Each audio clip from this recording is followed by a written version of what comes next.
18세기와 19세기 초 영국 사람들의 하루는 차 한 잔으로 시작되었습니다.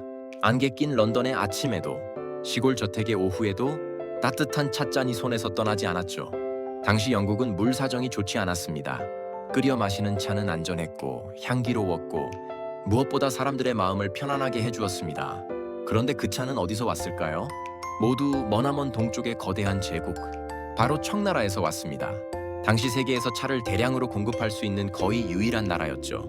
문제는 결제였습니다. 영국은 산업혁명을 일으킨 나라였습니다. 면직물, 기계, 공산품, 이 멋진 물건들로 차 값을 대신하면 어떻겠습니까? 하지만 청나라는 고개를 저었습니다. 우리에게는 없는 것이 없다. 청나라는 은인만을 원했습니다. 결국 영국은 차를 사기 위해 막대한 은을 실어 보냈습니다. 배는 은을 싣고 떠났고 돌아올 때는 차로 가득 찼습니다. 이 흐름이 수십 년 이어졌습니다. 영국의 정치인들은 걱정하기 시작했죠. 이러다 나라의 은이 다 빠져나가겠는데, 그때 영국 상인들은 하나의 상품을 떠올립니다. 인도에서 재배되던 양귀비, 그리고 그 열매에서 나오는 아편. 영국은 인도에서 아편을 생산했고 그것을 중국에 팔아 은을 받았습니다. 그리고 그 은으로 다시 차를 사갔죠. 겉보기에는 정상적인 무역처럼 보였습니다. 하지만 실상은 중국의 은으로 중국의 차를 사가는 구조였습니다. 영국의 무역 적자는 순식간에 사라졌습니다. 대신 다른 문제가 시작됩니다. 아편은 조용히 퍼졌습니다. 처음에는 일부 부유층의 은밀한 취미처럼 보였습니다. 하지만 중독은 빠르게 번졌습니다. 노동자도 관리도 군인도 그 연기에 빠졌습니다. 가정이 무너졌고 경제가 흔들렸습니다. 무엇보다 은이 다시 빠져나가기 시작했습니다. 청나라는 세금을 은으로 거두었는데 은의 가치가 치솟고 동전 가치는 폭락했습니다. 농민들은 더 힘들어졌습니다. 한 제국이 안에서부터 서서히 흔들리고 있었습니다. 황제 도광제는 더 이상 두고 볼 수 없다고 판단합니다. 그는 강직한 관리, 임칙서를 광저우로 보냅니다.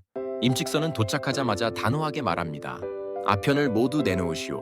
결국 2만 상자가 넘는 아편이 몰수됩니다. 그리고 바닷가에서 공개적으로 폐기됩니다.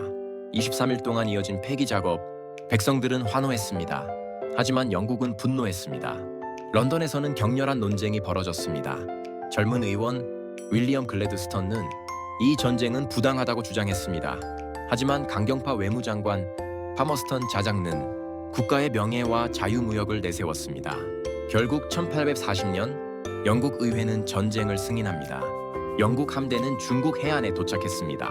그 중에는 증기기관으로 움직이는 철제 군함 HMS 네메시스도 있었습니다. 청나라의 나무 전함과는 비교가 되지 않는 기술력이었습니다. 포탄은 폭발했고 목선은 불탔습니다. 이것은 단순한 전투가 아니라 산업혁명과 전통 농업사회의 충돌이었습니다. 영국은 해안에 머물지 않았습니다. 양쯔강을 거슬러 올라가 제국의 경제 심장을 위협했습니다. 마침내 1842년 청나라는 협상에 나섭니다. 양쯔강 위 영국 군함에서 체결된 조약, 바로 난징 조약입니다. 조약의 내용은 가혹했습니다. 막대한 배상금 지급, 홍콩 한량, 5개 항구 개항, 외국인 취해법권 인정, 수백 년 동안 닫혀있던 문이 총과 증기선 앞에서 열렸습니다. 이 조약은 중국이 서구 열강과 맺은 첫 불평등 조약이었습니다. 이 모든 시작은 어쩌면 차 한 잔이었는지도 모릅니다. 한 나라의 일상과 취향, 그리고 경제적 이해관계가 다른 나라의 운명을 뒤흔들었습니다. 역사는 늘 거대한 이념으로 움직이는 듯 보이지만 때로는 아주 사소한 욕망에서 시작되기도 합니다. 따뜻한 차 한 잔이 어느 날은 위로가 되고 어느 날은 전쟁의 씨앗이 되기도 합니다.